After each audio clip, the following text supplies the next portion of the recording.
안녕하세요. 자, 레벨 2, CA 레벨 2의 모델스 같이 공부해 보겠습니다. 이 모델스 나와 있는 내용들이, 이 모형들은, 다 뭔가 밸류에이션을 하기 위한 모형들인데, 기본적으로 기초자산인 뭐 채권이라든지 또는 주식을 밸류에이션 하기 위한 모델 이야기도 있고, 그 다음에 파생 상품을 밸류에이션 하기 위한 뭐 기본 백그라운드 모델에 대한 이야기도 있고, 그 다음에 에셋 알로케이션, 자산 배분을 하는 모형에 대한 이야기도 있고, 다양한 주제들이 들어와 있고요. 대단히 좀 계량적인 이야기들이고, 그리고 좀 뭐 내용이 까칠하기 어렵습니다. 공부를 우리가 하는 목적이 이게 이제 시험에 합격하고자 하는 목적으로 공부를 하는 거니까, 그 시험에 딱 맞춰서 공부를 하게 되면 그냥 그 정도로 가성비를 맞추면 될 것 같은데, 너무 디테일하게 깊게 들어가게 되면 사실은 시험에서는 그렇게까지 다룰 필요가 없는 내용을 우리가 또 다뤄야 되는 거니까 가성비가 안 나오죠. 그래서 적당한 수준에서 좀 타협을 해서 이 정도 뎁스에서 공부를 하면 된다. 그 정도만 하면 될 것 같아요. 물론 이제 좀 혹시나 just in case인데 걱정이 되면 그거보다는 조금 더 깊이 약간 이해도를 높이게끔까지는 이야기를 하긴 할 텐데, 근데 아주 뭐 디테일하게 확 들어가서 깊이 디립다 팝시다 이렇게까지는 안 들어가요. 그렇게 안 들어가도 충분히 어렵습니다. 우리가 이제 다뤄야 될 주제를 앞에 그 목차에서 이 로마 숫자 6페이지에 보시면 Topic 3의 Models라고 되어 있는데 리딩 3.1에 Modeling Over Beyond Interest Model, 이 챕터에서는 간단하게 모델링의 종류가 이런 것들이 모델의 종류가 이런 것들이 있습니다. 물론 여기서 말하는 모델은 우리가 뭔가 밸류에이션을 하기 위한 모델이에요. 기초자산을 밸류에이션 하기 위한 모델이거나 파생상품을 밸류에이션 하기 위한 모델들입니다. 자, 가장 기본적으로 인트레스트 모델, 금리 모형을 여기서 이제 첫 번째 챕터에서 다룰 텐데, 여기서 다루는 금리 모형은 무위표체의 금리, 그러니까 아무런 위험이 없다라고 생각하고, 아주 아무런 위험이 없는, 신용 위험이 전혀 없는 세상에서 금리의 기간 구조는 어떤 모양을 가지고 있는지, 그거는 우리가 레벨 1에서 금리의 기간 구조 이론이란 걸 했어요. Pure Expectation Theory, Liquidity Preference Theory 뭐 이런 것들을 막 했는데, 여기서는 그 금리 기간 구조라는 거는 어떤 한 시점에서의 상태를 보여주는 거잖아요. 지금 시점에서 보게 되면 1년짜리 스팟 금리가 얼마, 2년짜리 스팟 금리, 3년짜리 스팟 금리 얼마입니다. 이렇게 딱 보여주는 건데, 사실은 그게 그냥 이렇게 딱 지금 시점에서는 고정이 되어 있지만 1년이 지나가게 되면 그 금리 구조가 그대로 있을지 아니면 바뀔지 모르죠. 사실은 바뀔 가능성이 훨씬 더 높아요. 그래서 인트레스트 모델은 다음 구간의 금리가 어떻게 될까요? 그러니까 금리의 진화가 어떤 식으로 진화하겠습니까? 한 기간 동안은 금리가 이거였는데 다음 기간으로 옮겨가면 그 금리는 어떻게 되고 그 다음 기간으로 옮겨가면 금리가 어떻게 되겠습니까? 이런 금리의 진화에 대한 이야기들을 막 해볼 거예요. 그래서 금리 진화 모형을 한번 볼 텐데, 이 금리 진화 모형이 조금 까칠하게 어려워요. 어쨌든 여기서는 가장 기본적인 무위표체 금리, 아무런 위험이 없는 시장에서의 금리라는 것은 기간이 지나면서 어떻게 전개되어 나가야 되는 겁니까에 대한 모형을 한번 보고, 그 다음에 리딩 3.2에서는 이제는 위험한 채권에 투자하게 되면 그러면 그 위험을 우리가 측정해야 되는데, 측정하는 위험은 뭐 가장 대표적으로 부도 위험이 어느 정도 되는 겁니까? 이런 걸 측정할 수도 있고, 또는 이 위험 채권에 투자하게 되면 무위험 채권에 비해서는 부도로 인한 손실이 있을 테니까 예상 손실이 어느 정도 되는 건가요? 그런 걸 한번 추정해 볼까요? 이런 기본적으로 예상 손실, 부도 위험이 존재하는 채권에 대한 예상 손실을 어떻게 추정하면 되겠습니까? 그리고 그 예상되는 손실을 무위험 대비 스프레드로 탁 붙여야죠. 그래서 자, 리딩 3.1과 3.2는요, 전부 다 채권에 관련된 이야기고, 3.1은 무위표체와 관련된 금리구조 이야기고, 그 다음에 3.2는 위험 채권의 스프레드를 어떻게 붙이는 겁니까? 스프레드를 어떻게 측정하면 되는 겁니까? 에 대한 이야기가 3.2고, 그 다음에 3.3으로 넘어오게 되면 이제는 채권을 벗어나서 주식으로 갑니다. 멀티팩터 에퀴티 프라이싱 모델. 자, 주가를 어떻게 프라이싱 할 수 있습니까? 이런 모형을 한번 볼 텐데, 가장 대표적인 모형이 CAPM이라는 싱글 팩터 모델이 있어요. 근데 여기서는 이제 싱글 팩터가 아니고 멀티 팩터 모형으로 다양한 팩터에 대한 얘기를 한번 해볼 거예요. 주가에 영향을 미치는 팩터가 여러 가지가 있고, 그러면 주가하고 팩터하고 어떻게 연결을 시키는 겁니까? 자, 그게 멀티 팩터 에퀴티 프라이싱 모델이에요. 그리고 리딩 3.4부터는 이제 주식이나 채권에 대한 이야기를 벗어나서 어떤 상품에 대한 이야기를 벗어나서 asset allocation process, 우리가 자산을 배분하게 될 텐데 그 자산 배분하는 접근 방법이 어떤 것들이 있습니까? 자, 이거 자산 배분 접근 방법도 일종의 자산 배분 모형입니다 라고 말할 수가 있어서 이것도 모델에 들어가 있고요. 아주 대표적으로 이것을 이제 다룰 내용이 mean variance 모델 공부하겠습니다.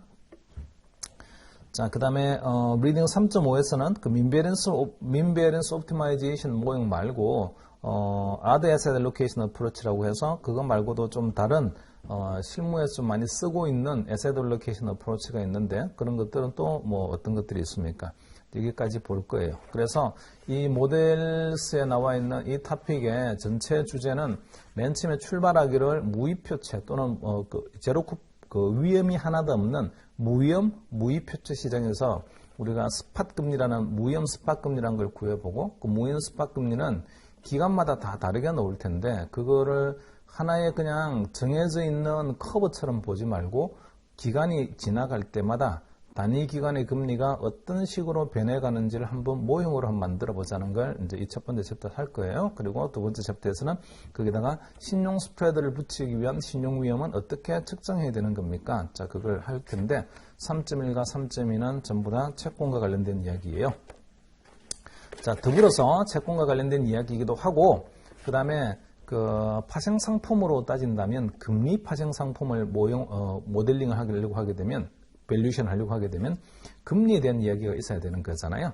잘 생각을 해보게 되면 이런 거 생각할 수 있어요.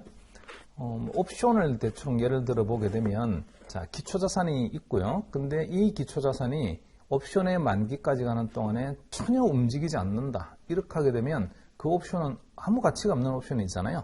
옵션의 가치가 존재하는 이유는 기초자산이 움직이기 때문이라고요. 근데 이자율의 기간 구조를 텀 스트럭처를 딱 어버드 슬로핑하는 컵을 그려보게 되면 1,000원도 금리, 2,000원도 금리, 3,000원도 금리 뭐 이런 것들이 있잖아요. 다 금리가 현재 시점에서 우리가 관찰이 되는데 그 관찰되는 금리가 전혀 바뀌지 않을 겁니다. 지금 관찰되는 금리가 1년 지나면 정확히 그 금리가 실현이 될 겁니다. 이렇게 하게 되면 그러면 뭐 변동성이라는 개념 자체가 없는 거니까 파생 상품이 존재할 리가 없죠. 파생 상품이 존재하려고 하게 되면 금리가 변하는 게 필요하고요. 금리가 변하는 모형을 만들어놔야 금리 파생 상품을 우리가 밸류에이션 할 수 있는데 금리가 변화하는 게 여기서는 이제 몇 가지 모형을 소개하겠습니다. 뭐 바스텍 모델이라든지 뭐 CIL 모델이라든지 호엔리 모델 뭐 이런 유의 모형들을 다 얘기를 하긴 할 거예요. 한번 이제 디테일한 내용으로 넘어가 보도록 할게요. 자, 페이지 저기 넘겨서 207페이지로 오세요. 모델링 오버뷰 앤드 인트레스트 모델이라는 거.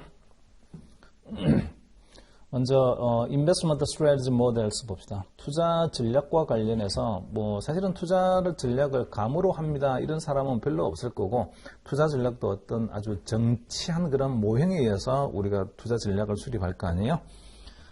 밑에 보시면 거기 파이낸셜 지금 우리가 이제 하고자 하는 게 파이낸셜 모델 금융 모형인데 정확히 말하게 되면 밸류에이션 모형입니다. 기초자산을 밸류에이션, 주식과 채권을 밸류에이션 하거나 또는 주식과 채권에 대한 파생 상품을 밸류에이션 하거나 그런 밸류에이션 관련된 모형이에요. 자, 거기서 두 번째 문장을 보시면 There are two key variables involved. 어떤 모형이든지 간에 반드시 두 개의 변수가 있어요. 하나는 exogenous variable, exogenous variable은 외생 변수죠. 우리 이런 걸 독립 변수라고 합니다. 외생 변수가 주어지게 되면 그러면 어떤 펑션, 함수에 의해서 결과가 나옵니다. 이렇게 되는데 그 결과가 나오는 걸 우리는 이제 종속 변수다 이렇게 얘기를 하죠. 자, 거기서 다시 한번 보시면 exogenous variable comes from sources outside of model. 모형의 바깥으로부터 와요. 외생 변수죠. And it is assumed to be valid. 그리고 우리는 그게 그냥 정확하다라고 그냥 그 바깥에서 오는 변수에 대한 검증은 하지 않습니다. 나오는 변수가 그냥 그게 독립 변수라서 주어지는 대로 받아들일 뿐이고 그게 그냥 정확하다. 이렇게 이제 가정을 합니다. 그리고 this is essentially an independent variable. 이게 이제 독립 변수라는 거죠. 자, 그리고 다음 페이지로 넘어가서 첫 번째 문장을 보면 endogenous variable이 있어요. 이건 내성 변수인데 내성 변수 함수 내에서 나오는 변수죠. 외생 변수와 같은 독립 변수를 집어넣게 돼 어떤 함수에 집어넣게 되면 그러면 그 함수의 결과로 나오는 값들 이런 값들이 이제 대표적으로 endogenous variable 할 수 있습니다. 그래서 endogenous variable comes from within the model. It is essentially dependent variable. 종속 변수죠. 얘는 그러니까 외성 변수를 어떤 함수에 집어넣게 되면 나오는 결과에 해당되는 변수 이런 것들을 우리는 endogenous variable이라고 합니다. 자, 그리고 그 밑으로 좀 내려와서 normative strategies and positive strategies 두 가지 한번 봅시다. normative 하다는 거는 좀 규범적이다 이런 이야기잖아요. 그리고 positive 한 거는 여러 가지로 좀 비유를 해서 설명드릴 수가 있는데 normative 모형은 반드시 이렇게 되어야 됩니다라는 어떤 규범적 또는 당위적 모형이라고 하면 또는 당위적 분석이라고 하면 적어도 당연히 이렇게 돼야 되는 거지 라고 이제 어떤 당위적으로 나와야 되는 결과를 만들어내는 분석이고, 그 다음에 두 번째, positive strategy는 좀 그러지 않고 그냥 설명하는 모형입니다. 반드시 이렇게 돼야 된다는 게 아니고 이렇게 행동을 합니다라는 걸 설명하는 모형이고, 달리 말하게 되면 일종의 적응적인 모형입니다. 시장이 이렇게 움직이게 되면 사람들이 이렇게 적응하는 거예요. 그런 것들이 포지티브하게 우리가 그게 그냥 반응을 하는 거죠. 그런 분석이 포지티브 애널리시스예요. 한번 볼게요, 먼저. 자, normative model attempt to explain how people and the asset price should behave. should에 그 이탈릭으로 되어 있죠. 우리가 어떤 자산의 가격이라든지 또는 사람들이 행동하는 게 반드시 이 값에 수렴해야 됩니다. 또는 이렇게 행동되어야 됩니다. 라는 게 normative 모델이에요. 그러니까 normative 모델에 가장 잘 어울리는 거는 우리가 주식 가치를 분석을 할 때에 fundamental analysis라는 게 있죠. 미래에 발생하는 현금 흐름을 전부 다 할인해서 다 더해봤더니 이게 본질 가치입니다.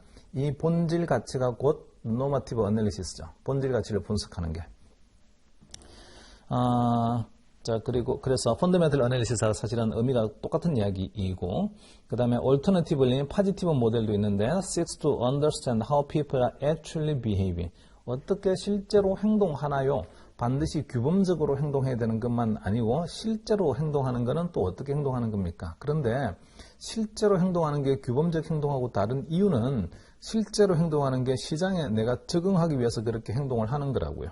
그래서 positive strategy는 일종의 시장 적응적인 전략이다 이렇게 생각할 수가 있는데 this is more like a technical analysis. 이거는 기술적 분석이 대표적인 positive strategy입니다. 자, 기술적 분석은 우리가 주가의 차트를 보고 그 차트에서 이제 시세 추이라든지 또는 거래량이라든지 이런 걸 보고 과거에 이와 같은 차트 모양이 이렇게 차트 모양이 이제 발생하게 되면 그 다음에는 이런 모양이 나오더라. 그러니까 그런 추세가 계속해서 어떤 패턴이 반복이 될 거다라고 이제 가정을 하고 주식을 산다든지 또는 주식을 매도를 한다든지 하는 전략들이 테크니컬 애널리시스잖아요. 테크니컬 애널리시스는 시장에서 어떤 쇼크나 이벤트나 무슨 일들이 있게 되면 그러면 시장의 사람들이 대부분 이렇게 반응해서 거래량과 주가가 이렇게 되더라. 그러니까 똑같은 상황이 발생하게 되면 또다시 사람들이 똑같이 그렇게 반응할 테니까 그러면 주가나 거래량의 모양이 옛날하고 비슷한 모양이 나오겠지. 그러니까 나는 그 옛날에 그 주가의 패턴이나 또는 거래량이 반복될 걸로 예상을 하고 지금 당장 포지션을 그러면 이런 걸 잡으면 되겠군. 이런 것들이 포지티브 스트래티지입니다.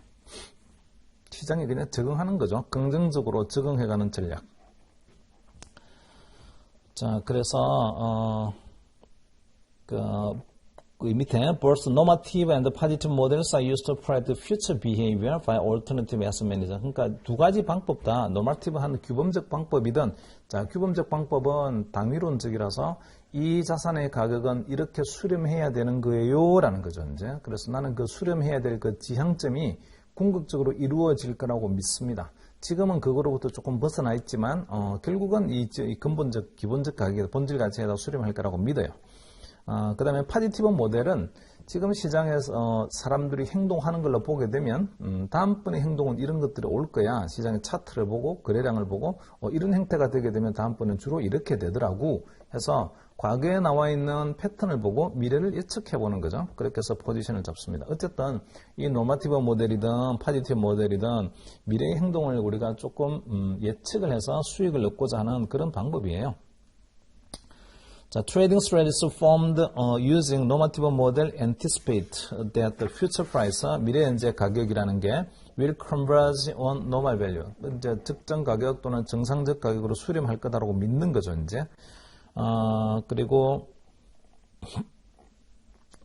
This could be accomplished by using an arbitrary free model like 푸콜페르티. 푸콜페르티는 우리가 레벨 1에서도 공부를 했지만 푸콜페르티라는 게 어떤 균형 모형이잖아요. 주식을 들고 있으면서 풋옵션을 들고 있으면 이 결과는 나중에 콜옵션을 들고 있으면서 콜옵션의 행사 가격을 가지고 있는 포지션하고 끝에 가면 결과가 두 개가 똑같아야 된다. 왼쪽 포트폴리오의 나중에 만기 시점에 이 풋옵션 만기 시점에서의 결과나 오른쪽 포트폴리오의 이 콜옵션의 만기 시점에서의 결과나 두 결과는 같다.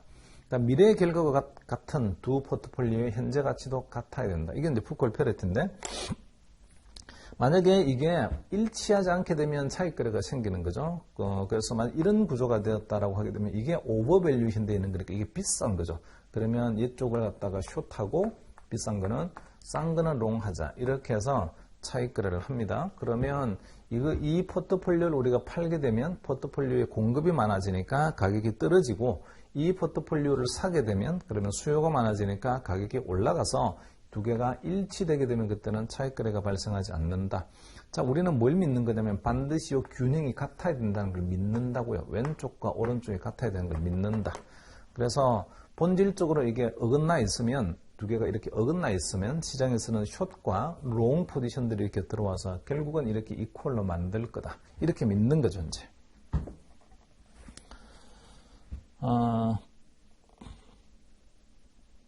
자, 그리고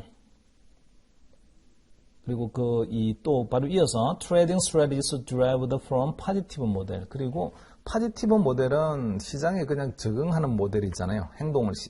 시장의 어떤 패턴을 보고 내가 행동을 그게 맞춰가는 모형들인데, 자, 이런 전략들은 보면 attempt to infer future actions based on price patterns.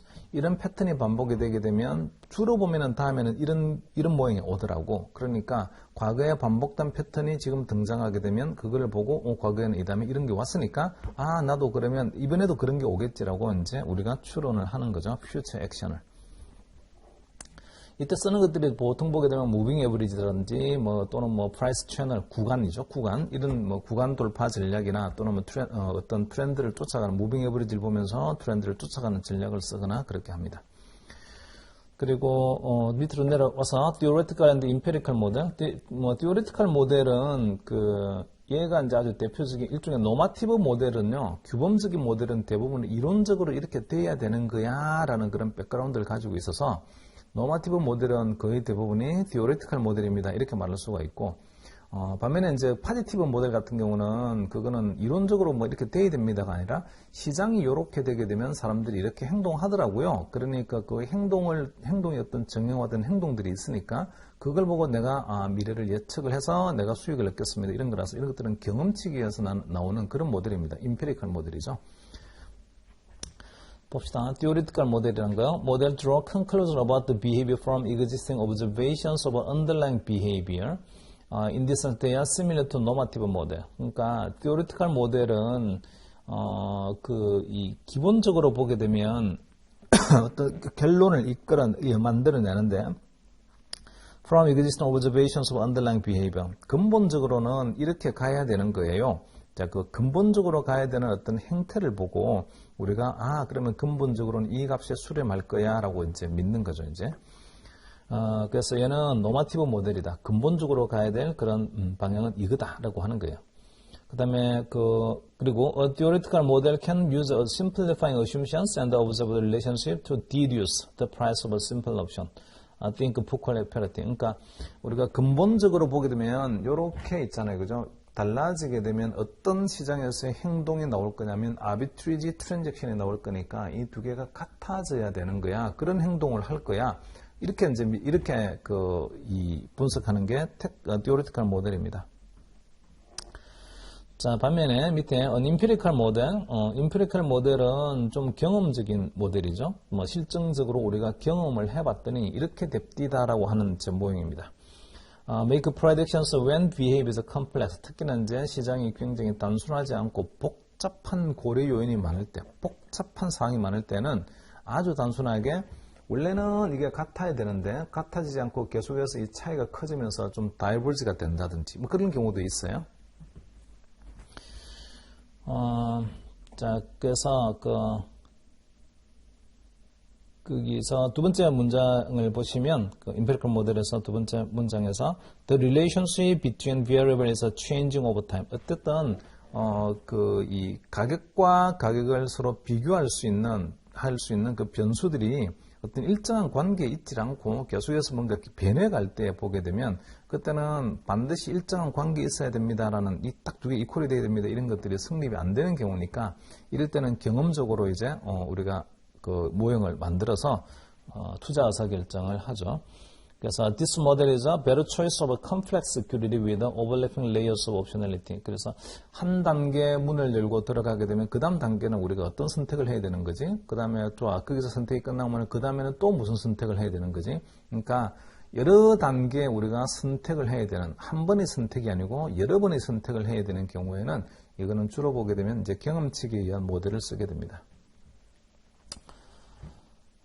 자, 그리고 그 밑으로 좀 내려가서 Applied and Abstract 모델을 봅시다. Applied 모델, 이거는 뭐 실용적인 모형이죠. 또는 응용 모형이고요. Abstract는 말 그대로 추상적인 모형입니다.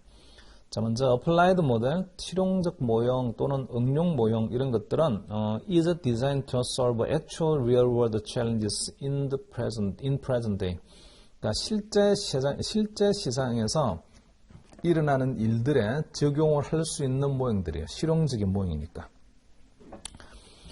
예를 든다면 이제 마르코비츠 모델은 우리가 분산 투자를 해서 efficient frontier 그럽시다. 그 mean variance optimization 할 때에 보면 mean variance optimization 어떻게 하면 되는 거지? 각자의 자산들이 가지고 있는 기대 수익과 표준 편차, 그 다음에 각각의 자산들 간에 가지고 있는 correlation이라는 게 있으니까 각 자산들의 기대 수익과 표준 편차 그리고 자산과 자산 간의 코릴레이션을 이용을 해서 이렇게 분산 투자를 하게 되면 efficient frontier 같은 되게 좋은 모형이 나옵니다. 이런 것들은 대표적인 뭐 응용할 수 있는 우리가 모형입니다. 실용적인 모형이에요. 그래서 investor use this model to identify efficient diversification opportunities for current application. 그러니까 지금의 상황에서 어떻게 분산 투자를 하게 되면 가장 효율적인 분산 투자가 될까요? 이런 거는 이제 마르코비츠 모델을 써서 우리가 자산 배분을 할 수가 있습니다. 그리고 대부분의 asset price model fall into this category and it is a type primarily used by alternative asset manager. 대부분의 asset price 모델은 실질적인 세상에서 적용할 수 있는 실용적 모형들입니다. 자, 그 다음에 abstract 모델은 추상적인 모형이죠. 어떤 우리가 가상의 세상을 가정을 하고 가상의 가정들을 갖다 준 다음에 그런 가상의 세상에서는 이렇게 돼야 됩니다는 게 굉장히 추상적 모형이라서 추상적 모형은 우리가 쓰질 않고 대부분의 금융에서 사용하고 있는 모형들은 전부 다 보게 되면 대부분 applied 모델, 실용 모델이에요. 현실 세계를 잘 설명할 수 있는 모델들이죠. 자, 그리고 그 다음 페이지 209페이지에서 cross sectional and time series 모델이라는 거 볼까요? 자, 이거는 뭐 별것 아닌데 분석을 하려고 하게 되면 데이터가 있어야죠. 분석하기 위한 데이터. 자, 그래서 예를 들어서 A라는 자산군이 있고요. 자, A라는 자산군이 시간상으로 봤을 때 첫 번째, 두 번째, 세 번째 쭉 기간을 거쳐서 어떤 수익률들이 나왔고 뭐 어떤 수익률들이 쭉 나왔어요. B라는 자산군이 있고 이거 다 에셋 클래스인데 이런 또 자산군이 있어요. C도 있고 뭐 이런 거 다 있다라고 칩시다. 자산군을 예를 들어도 되고 조금 더 쉽게 하게 되면 또 이걸 어떤 A 회사다, B 회사다, C 회사다 생각해야 됩니다. 근데 A 회사의 ROE가 이렇게 되고 B 회사의 ROE는 이렇게 되고 C 회사의 ROE는 이렇게 되는 거야. 그러니까 ROE만 리턴 온 에코티만 이렇게 쭉 분석을 한 거죠. 자, 이렇게 분석하는 거는 타임 시리즈로 분석하는 겁니다. 시계열적 분석이죠. 시계열적 분석. 이것도 마찬가지로 B 회사만의 ROE가 어떻게 바뀌었나요? 라는 걸 시계열적으로 분석할 수 있고 이렇게 되는 건 전부 다 시계열적 분석이에요. 이 시계열적 데이터를 가지고 우리는 이렇게 시계열 데이터가 쫙 나오게 되면 그러면 어떤 시점에 있을 때, 1시점에 있을 때 A는 이런 게 나왔고 B는 이런 게 나왔고 C는 이런 거 나왔어. 이 시점에서는 보니까 A는 이게 나오고 B는 나오고 C는 이게 나오더라고. 그러면 각각의 시점마다 어떤 다른 값들을 다 가지고 있는데, 근데 요 통틀어서 전체 시점에서의 평균은 뭐니? 표준 편차는 뭐고, 얘는 평균은 뭐고, 표준 편차는 뭐니? 얘는 평균이 뭐고, 표준 편차는 뭐니? 이렇게 한 다음에 요 사이의 코릴레이션은 뭐고, 이 사이의 코릴레이션은 뭐고, 이런 식으로 분석하는 거는 타임 시리즈 어널리시스입니다. 시계열적으로 분석을 하는 거예요. 자, 그러질 않고, 야, A에서의 ROA가 몇 % 나왔는데 B에서의 ROA는 뭐고 C에서는 뭐니? 상대적으로 옆으로 보는 거죠. 옆으로. 같은 시점에서 옆으로 다른 애는 어떤 거니? 라고 보는 게 크로스 섹셔널 어널리시스예요. 그래서 이렇게 시계열적으로 보는 방법이 있고 그 다음에 옆에를 이거 수직적으로 보는 거죠. 옆에를 수평적으로 바라보는 크로스 섹셔널 어널리시스가 있습니다. 그리고 이제 이거를 다 합쳐가지고 이거 하나의 통으로 전체를 갖다가 한번 다 분석하는 방법도 있는데 그런 데이터는 패널 데이터라고 합니다. 패널 데이터. 봅시다. 크로스 섹셔널 앤드 타임 시리즈 모델이란 거에서 There are three different ways the analyst can consider data. 자, 데이터를 분석을 할 때 어떤 식으로 분석합니까? As it relates to time. 근데 그 데이터가 결국은 어떤 시점과 관련된 거예요. 그러면 그 데이터를 시계열적으로 보는 방법이 있고, 그 다음에 한 시점에서 수평으로 옆으로 보는 방법이 있어요. 시계열적으로 보는 것을 우리는 타임 시리즈 모델이라고 하고, 수평으로 보는 것을 크로스 섹셔널 모델이라고 합니다. 패널 데이터는 요거를 전체를 다 한꺼번에 통으로 보는 거죠, 이게. 자, 그리고 그 밑에 거 한번 뭐 읽어보시면 될 것 같고, Importance of Methodology 볼까요? 이것도 뭐 특별한 건 없어서 이것도 한번 그냥 읽어보시면 될 것 같긴 합니다.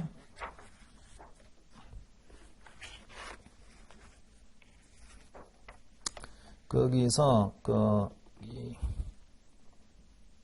Importance of Methodology에서 여기 보니까 이제 요약을 해놓긴 했는데 우리가 지금 노멀티브 모델하고 파지티브 모델하고 이렇게 비교가 되었고 theoretical 모델하고 empirical 모델하고 비교가 되었고 applied 모델, abstract 모델 그리고 cross sectional 데이터하고 time series 데이터 이렇게 비교가 되었습니다.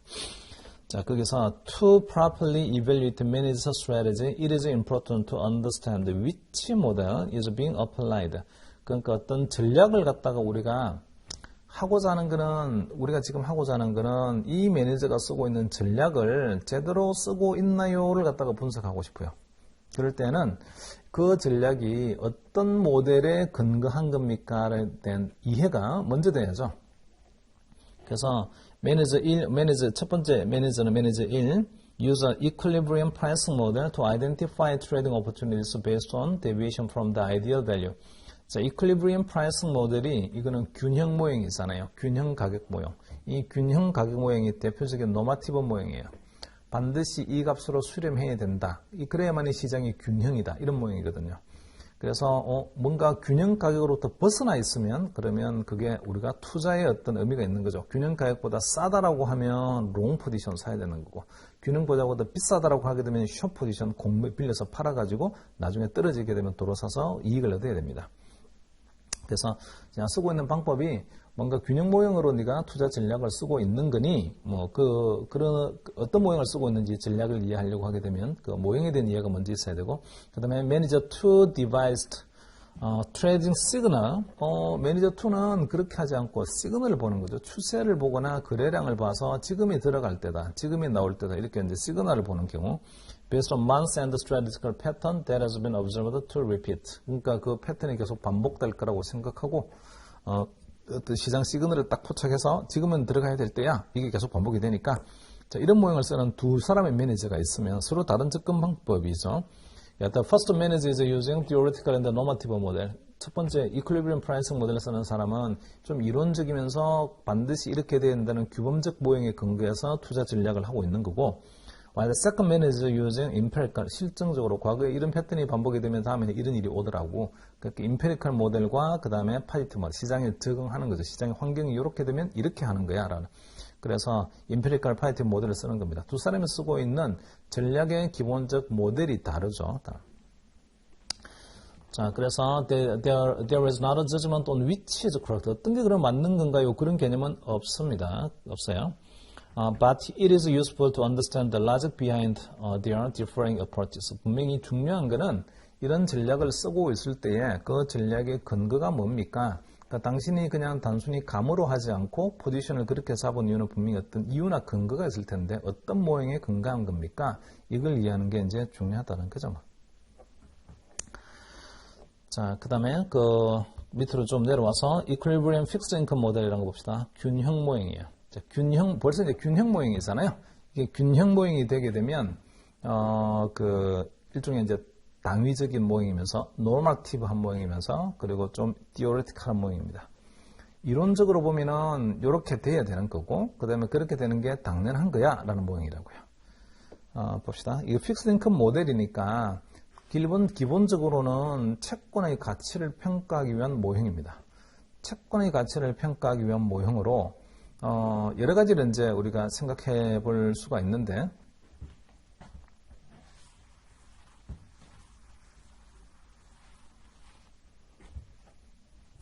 옛날에 레벨 1에서 공부했던 걸 잠깐 한번 기억을 해보면 이런 거 한번 봅시다.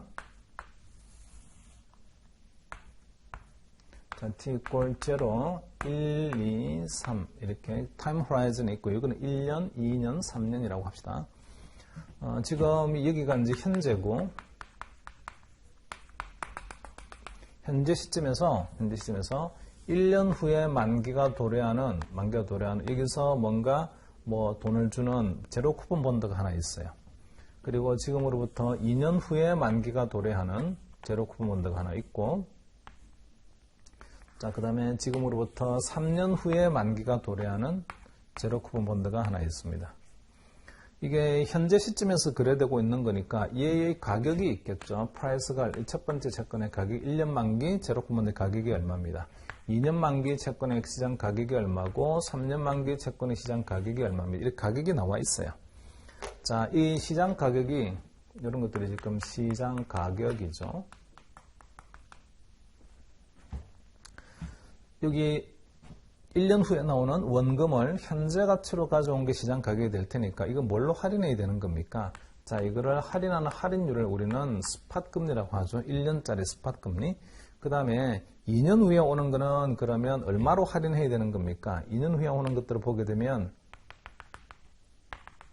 1 더하기 S2의 연평균 S2로 S2로 두 번 할인하자. 그죠? 그렇게 해서 연평균 S2로 할인해서 현재 시장의 가격이 나와 있고 이것도 마찬가지로 3년 후에 만기가 도래하는 거는 그러면 S3, 연평균 S3라는 걸로 1 더하기 S3에 삼성으로 디스카운트 하자. 이렇게 해서 채권의 가격이 지금 시장에서 거래되고 있는 거죠.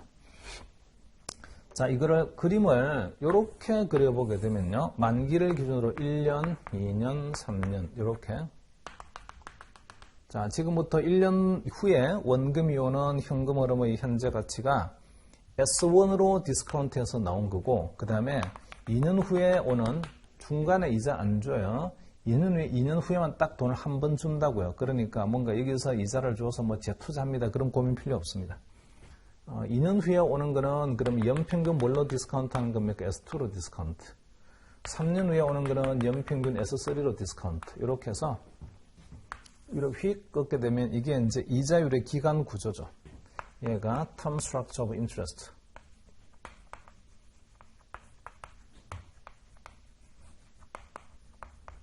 금리 구조입니다. 자, 그리고 요거를 또 이제 구분을 해서 구간별로 구분을 해보게 되면 여기가 뭐 제일 쉽게 우리가 생각하는 게 여기가 서울이고 여기가 뭐 대전이고 대구고 부산이다 이렇게 생각하면 좀 유치하긴 하지만 서울에 이제 금리라는 게 돈이 불어나는 속도니까 서울에서 대전까지 가는 속도 그게 이제 뭐 돈이 불어나는 속도라고 생각을 해요. 그게 S1이라고요. S1.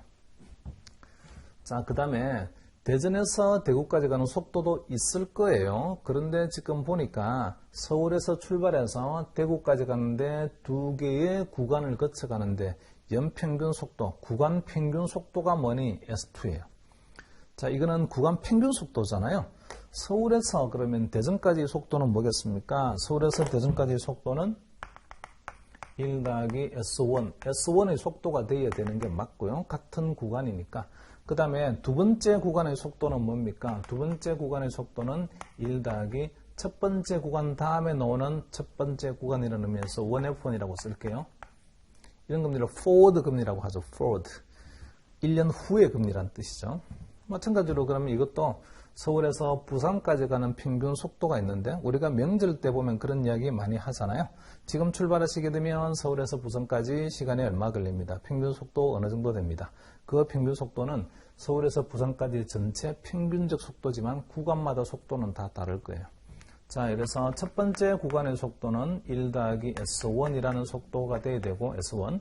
두 번째는 1 더하기 1F1이라는 속도가 돼야 되고 자, 그 다음에 세 번째 구간의 속도는 1 더하기 두 개의 구간을 거치고 난 다음에 나오는 첫 번째 구간이라서 2F1이라는 속도라고 합시다.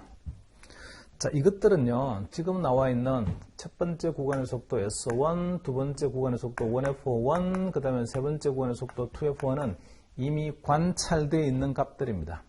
현재 시점에서 다 알고 있는 값들이라고요.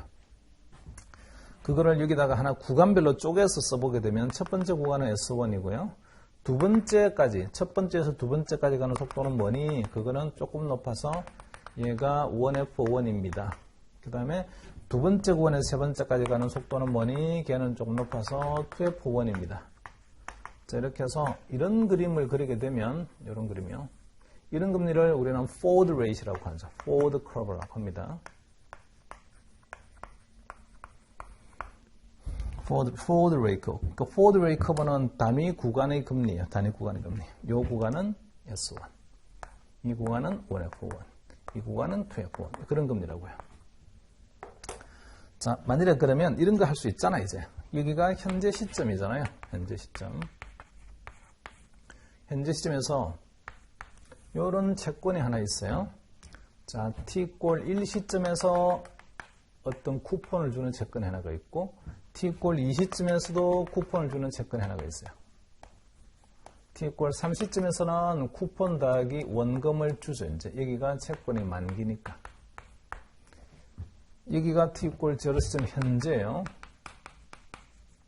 그러면 이 표체의 가격은 말이죠. 0 시점 가격은 어떻게 구하면 될까요? 이게 이제 문제인데. 이게 이제 만약에 국채라고 해요. 국채.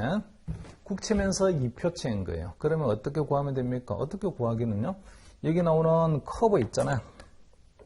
이 흰색의 커브. 이게 이제 이자율의 기간 구조인데, 이 이자율의 기간 구조, 이게 마치 낚싯대하고 같은 모양이죠. 여기 사람이 한 명 서 있고, 이 사람이 물고기들이 이렇게 걸려 있는데, 낚싯대를 잡고, 낚싯대를 요 커브를 이용해서 앞으로 착 당겨자. 현재 가치로 착 당겨자. 그러면 요 가격이 되어버립니다. 그래서 그냥 단순히 채권의 가격을 구하세요라고 하는 거는 이 커브를 쓰면 돼요. 그냥. 시장에 관찰되고 있는 금리의 기간 구조를 쓰면 된다고요. 근데 문제는 이 커브는 우리가 어떻게 믿는 거냐면 지금으로부터 지금 서울에 출발해가지고 여기까지 갈 동안은 S1의 속도로는 가지만 여기 정작 도착하고 나면 그 다음의 속도는 뭐가 될까? 사실은 알 수 없는데 서울에 출발할 때 우리가 관찰했던 속도 1F1을 내가 유지할 수 있을 거야. 여기 도착하게 되면 그 다음에 속도는 뭐가 될까? 그때는 또 알 수 없고 그때는 상황에 따라서 달라지게 될 텐데 알 수 없는데 나는 또 믿는 거죠. 서울에서 우리가 처음에 생각했던 2F1의 속도로 그대로 갈 수 있을 거야 라고 믿는 거하고 똑같습니다. 자, 근데 실제로 그렇게 될까요? 그렇게 안 될 거라고요. 그래서 이제는 뭐가 필요한 거냐면 이게 하나의 숏텀 단위 구간인데 단위 구간은 이게 지금은 S1인데 어느 시점에서 바라본 거냐면 숏텀은 그냥 S라고 합시다. 단위 구간은 S1은 그냥 S라고 할게요. 이게 T= 현재 시점에서 우리가 관찰한 거죠. 이 시점에서 관찰한 거. 여기서 관찰해가지고 금리입니다. 그 다음에 똑같은 단위 구간을 또 한 번 건너가게 되면 그때는 금리가 뭐가 될까요? 1F니 과연 뭐가 될까요? 이런 건데 분명히 뭔가 변했을 거라고요. 시간이 지나게 되면 변했을 텐데 얼마나 변했을까? 그거를 우리가 모형으로 만들어 보고 싶어요. 근데 그 모형이 여러 가지 모형이 있습니다. 가장 간단하게는 이게 평균적으로는 1F1이지만 평균적으로 1F1이지만 두 번째 구간에 가게 되면 어쨌든 두 번째 구간도 똑같은 단위 구간이니까 이렇게 올라갈 수도 있고 이렇게 내려갈 수도 있을 거야. 평균적으로는 지금 관찰되는 1F1쯤 되겠지만 그것보다는 더 높은 속도가 될 수 있고 더 낮은 속도가 있을 거야. 평균적으로 아마 이걸 거야. 그러면 이런 것들은 이항 모형이 됩니다. 자, 이항 모형 그리고 또 만약에 우리가 속도가 좀 높아져서 사실은 이게 출발해가지고 가봤더니 대전에서 대구까지 가는 속도가 서울에서 원래 생각했던 속도보다는 더 빠른 속도로 높은 속도로 갔어. 그렇게 됐다고. 야, 길이 잘 뚫렸나 보군. 그러면 그 다음 구간의 속도도 2F는 속도는 안 가겠지? 서울에서 봤던 속도. 그거보다 더 빠를 거 아니야? 더 올라갈 거 이럴 수도 있고, 아니야, 거기서는 좀 막힐 거 이럴 수도 있고, 아니면 더 내려갈 거 이럴 수도 있고, 뭐 여러 가지 경우의 수가 있을 수 있어요. 이렇게 되게 되면 이거는 미래에 대해서 올라가거나 내려갑니다. 올라가거나 내려. 지금보다는 올라가거나 내려갑니다. 그 다음 여기 가면요, 또 올라가거나 내려갑니다. 이런 식으로 두 가지 경우의 수를 갖다 계속 가지치기 해 나가는 거예요. 그렇게 되면 이거는 이제 이항 모형입니다. 금리 모형 중에서, 이자율 모델 중에서.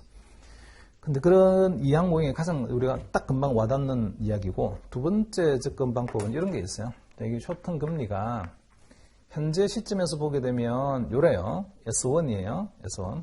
근데 똑같은 구간을 또 한번 탁 건너가게 되면 그 구간의 속도는 과연 뭐가 될까?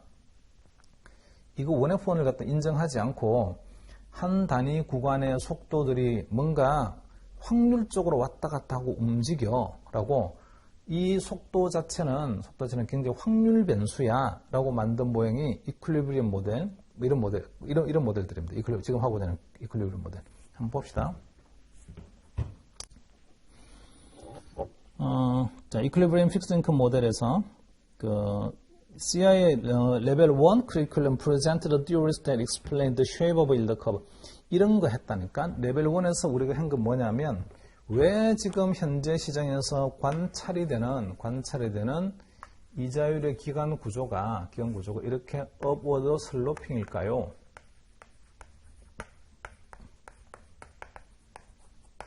왜 그러지?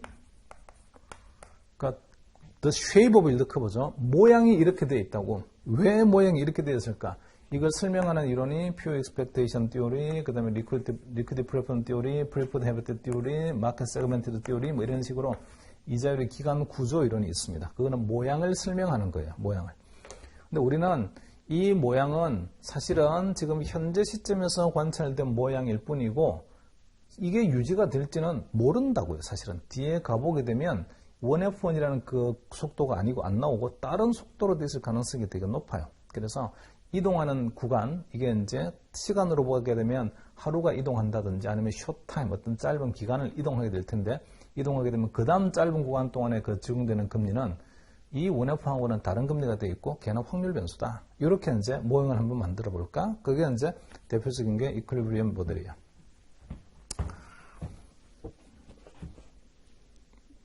자, 그래서 this chapter라고 되어 있는 this chapter will introduce models to explain the evolution of a bond value. 채권의 가치가 왜 바뀌나요? 자, 그걸 설명하고자 하는데 채권의 가치가 바뀌는 이유는 시장에서 금리가 바뀌기 때문입니다. 예상됐던 대로 안 되는 거예요. 지금 우리가 처음에 예상했던 그런 구조대로 계속해서 금리 구조가 실현되고 서울에서 뭐 대전까지 갈 때는 속도는 얘가 처음에 출발할 때 예상했던 뉴스에 나왔던 속도대로 가고 그 다음에 또 대전에서 대구까지 갈 때도 서울에서 내가 뉴스 볼 때 나왔던 속도 그대로 가고 뭐 이런 식으로 가면 좋겠지만 그렇게 가지 않고 자꾸 바뀝니다. 그래서 채권의 가격이 자꾸 바뀌어요. Equilibrium models of a term structure, as well as first generation model이라고 하는데, combine assumptions about the fixed income markets with economic logic to infer bond prices and term structure of interest rate. 그래서 금리의 기간 구조하고, 그 다음에 채권의 가격하고를 좀 어쨌든 컴바인 하고자 하는 그런 모형이긴 해요. 이자율의 기간 구조와 그 다음에 채권의 가격을 모아서 두 개를 갖다 묶어가지고 채권의 가격이 이렇게 돼야 되는 거야 라고 설명을 하고자 하는 모형이긴 한데 기간 구조를 그대로 이자율의 기간 구조를 그대로 낚싯대를 쓰지 않고요. 뭔가 계속 흔들리는 그런 거야 이렇게 있잖아요. 그죠? 아주 뭐 채찍처럼 이거 막 흔들리는 거야 그런 모형을 지금 하나 쓰고자 하는 거예요. 자, 그래서 첫 번째 나오는 모형이 two such models와 devised by 바스텍 모델이 있고요. 그 다음에 Cox Ingersoll-Ross 모델이 있습니다. 둘 다 되게 유명한 모델이고요. 시험에 가끔씩 등장하니까 바스텍 모델과 그 다음에 CIL 모델은 이런 겁니다라는 걸 꼭 이해를 좀 잘 하시기 바랍니다. 아주 디테일하게 들어가면 어려워져요. 그러니까 모형이 이런 거구나 라는 정도만 이해하시면 되는데 어쨌든 그 이해가 좀 할 수 있게끔 이야기를 해봅시다. 자, 209페이지까지 봤고 조금 넘기세요. 210페이지. The Baschek Short-Term Interest Process 봅시다. 바스책의 단기의 금리가 변화하는 거죠. 어떤 단위 구간의 속도가 이 단위 구간의 속도가 다음번 단위 구간으로 가게 되면 속도가 변화하는 거예요. 여기서 관찰된 1F1이 되어 있는 게 아니라 단위 구간의 속도가 다음번에 가면 바뀌어 있을 거예요. 어떻게? 분명히 어떤 추세는 있을 거야. 지금까지 달려오는 추세가 있잖아. 또는 여기서는 어차피 서울에서 대전까지 가는 금리 속도는 우리가 이미 알고 있는데 거기까지는 별 이론이 없는데 문제는 여기서 출발해서 이렇게 갈 때는 그러면 요 하나의 단위 구간 금리는 뭐가 될까? 앞에 있는 속도하고 똑같을까? 아니야, 그러진 않아. 평균이 있을 거야. 어떤 하나의 단위 구간에 대한 평균 속도가 있을 텐데 그 평균 속도를 기준으로 해서 그 평균 속도가 곧 추세죠. 그 평균 추세를 계속 쫓아가긴 하겠지만 하나의 단위 구간의 금리라는 것들이 시간이 지나면서 평균적 추세에 수렴하긴 하겠지만 변동성은 가지고 있어. 이렇게 만든 모형이 이퀄리브리엄 모델입니다. 자, 그래서 거기 프로세스를 설명하고자 하는 거죠. 변해가는 걸 설명하고자 하는 거예요. 이렇게 빳빳하게 그냥 딱 막 됩니다. 이렇게 돼서 이거 딱 보면 몰라요. 이거 첫 번째는 S1이잖아요. 두 번째 원은 1F1이고 그 다음에 이거는 2F1이잖아요. 이거는 빳빳한 낚싯대 막대기를 보여준 거죠. 그게 아니고 야 이건 첫 번째 마디까지는 이건 줄 알겠어. 근데 동일한 두 번째 마디로 가게 되면 그게 진짜 1F1 돼 있을까? 다를 수도 있잖아. 그러니까 하나의 마디가 가지고 있는 평균값이 있으면 대충 그 평균에 비슷하긴 할 텐데 그래도 다른 값도 넣을 수 있다는 걸 인정을 해야지. 그게 여기 나오는 모형이에요. 바스텍 모델입니다. 자, 210페이지 위에 The Baschek model as shown next is a single factor model that assumes constant volatility and mean reversion. 볼 것 없어요. 말 자체가 그렇죠. 자, 어떤 short-term, 단위 기간의 짧은 금리가 있어요. 단기 금리가 있는데 이 단기 금리가 계속해서 뭔가 이어져 가는 거죠. 하나의 구간 지나갈 때마다 단기 금리가 자꾸 바뀝니다. 그 자꾸 바뀌는 이런 단기 금리들을 모형화시켜 보건데 모형화시키려고 하는데 그 단기 금리들이 분명히 평균이 있다고요. 평균적으로 어떤 값은 나와야 되고 근데 그 평균을 중심으로 오르기도 하고 내리기도 할 거야 라는 모형이 이제 여기 나오는 그 바스텍 모델이에요.